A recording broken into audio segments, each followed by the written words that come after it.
And you are in tune to another episode of Jewish Community Radio. I'd like to say hi to Yanki Berkowitz and all the fans out there listening. They called me. I was rushing to get the show started, and they're already calling me.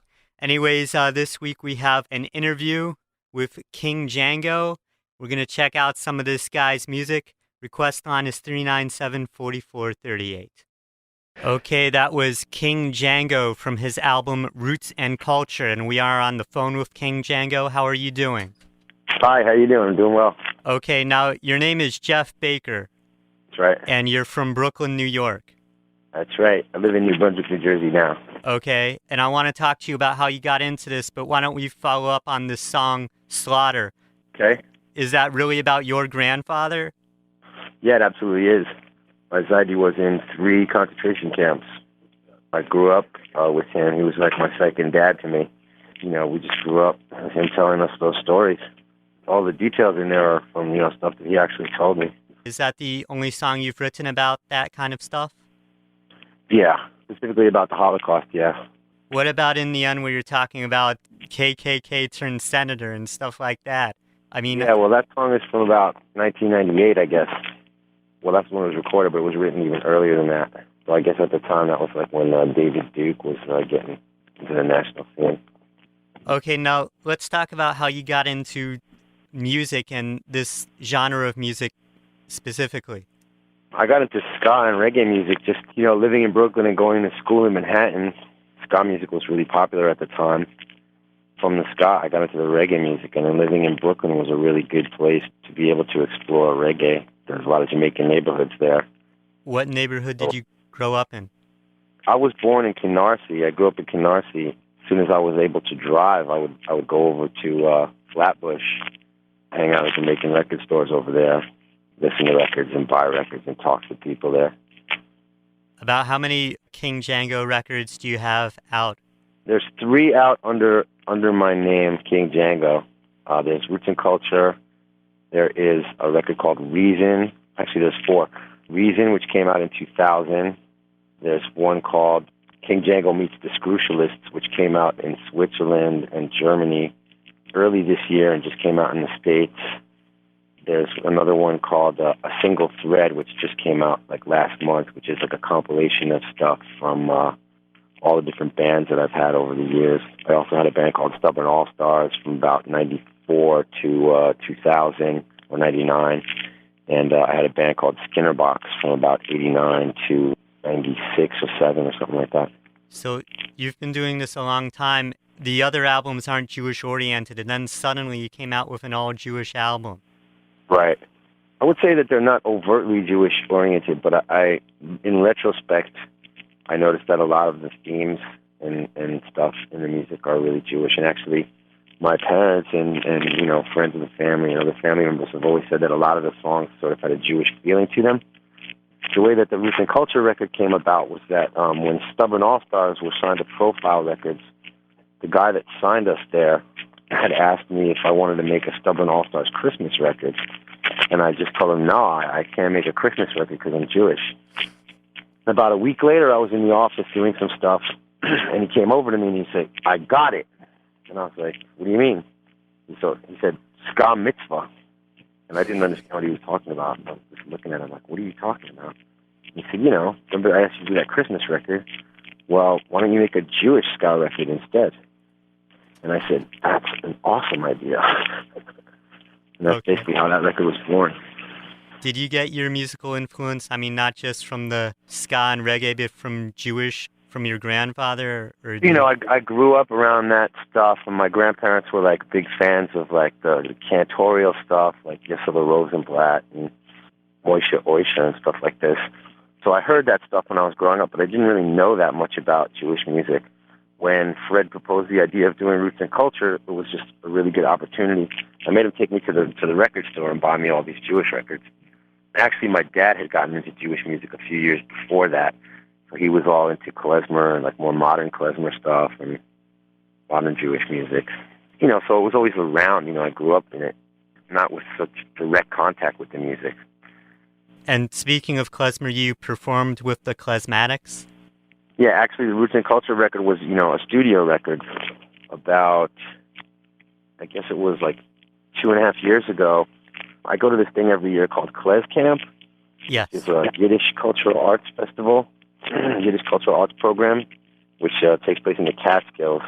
You know, they have like Yiddish language and art and theater and dance and music classes up there, and like all the heavyweights of the modern klezmer scene are the staff. So I started going there about 5 years ago. About 3 years ago, Frank London from Klezmatics was like, "When are you going to play this stuff out?" And I was like, I have a bunch of friends of mine that have been calling me that want to play the music, you know, all Jewish musicians that want to play this stuff. But we really never had we just never got it together. And Frank was like, "Well, why don't you do this Purim Carnival with us, with Klezmatics?" And so it was a perfect opportunity to put a band together to do the stuff live. The record came out in '98, but we didn't really play a live show till about 2 years ago, 2.5 years ago on Purim. And it was well received? Yeah, and we've been playing it. We've been playing ever since.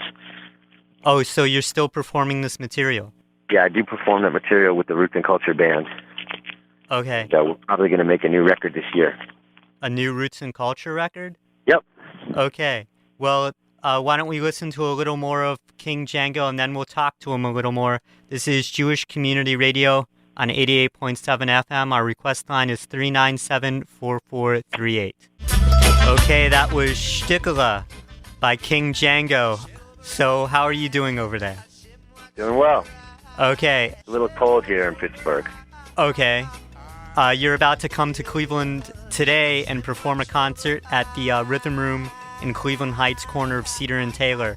You don't really have the Jewish material down for this concert, though. Right.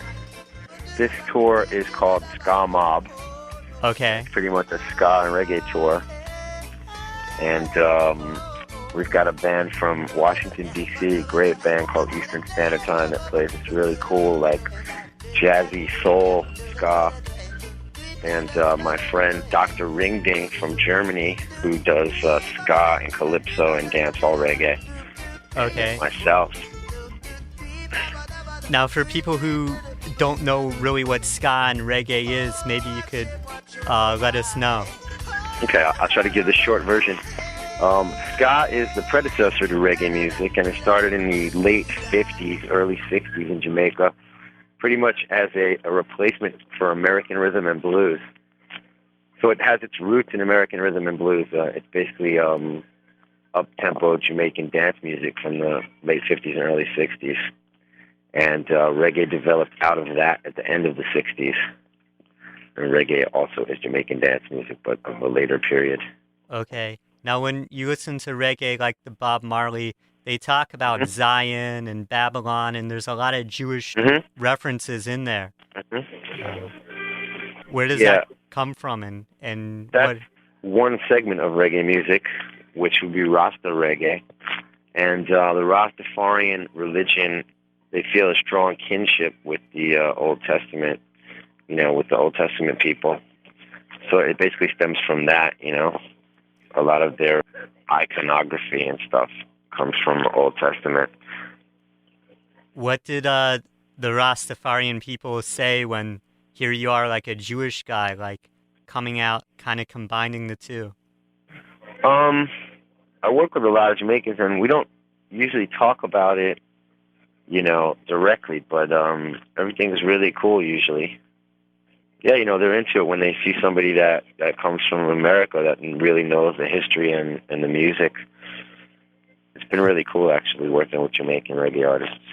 And the last song you played, that was in Yiddish. Did you have to learn Yiddish? I actually grew up speaking it with my grandparents and my mom. While my Yiddish is very street, it's just like, household Yiddish. I'm not educated in it. I had the assistance of a very great Yiddishist and writer named Michael Wex, who's from Toronto, Canada. He's brilliant, actually. I was lucky enough to have him help me with the tunes on the record. Where does that particular song come from? Shtikla? Yeah. That was just an original that I wrote for this record. Really? Yeah.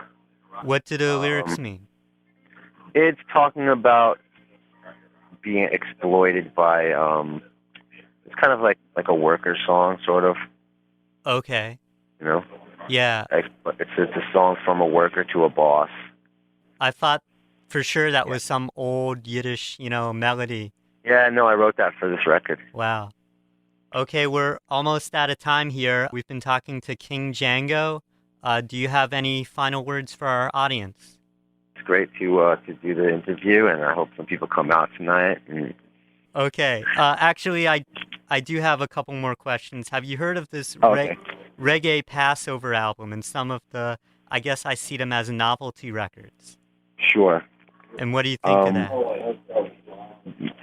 I think the Reggae Passover record isn't very reggae. It seems like the people that did it don't really know reggae music. It's technically really well done. I can't criticize it technically on any level. Like you said, it is kind of a novelty thing, and I found it to not really be very reggae at all. Okay. Is there any other guys in Israel? Have you heard of Mookie D? I haven't. Okay. I know that reggae is very big over there, and I'm in contact with a guy called Dr. Reggae that has a radio show and sound system and stuff like that over there. I know that people there are really into reggae and the reggae culture and stuff. Okay. Okay, well, I guess that's it. I want to thank you for coming on. This is King Django. Cool. For more information on him and other artists, you can go to our website, which is clevelandjewishradio.tripod.com. I got links to King Django and everything else. My name is Benjamin Bresky. We broadcast every Friday afternoon from 1 to 1:30 and every Sunday morning from 7 a.m. to 8 a.m. King Django is playing tonight at the Rhythm Room on the corner of Cedar and Taylor. Again, to contact us, my email address is jewishradio@hotmail.com. Anything else? That's it, man. Okay, thank you very much for listening, and we'll see you next week.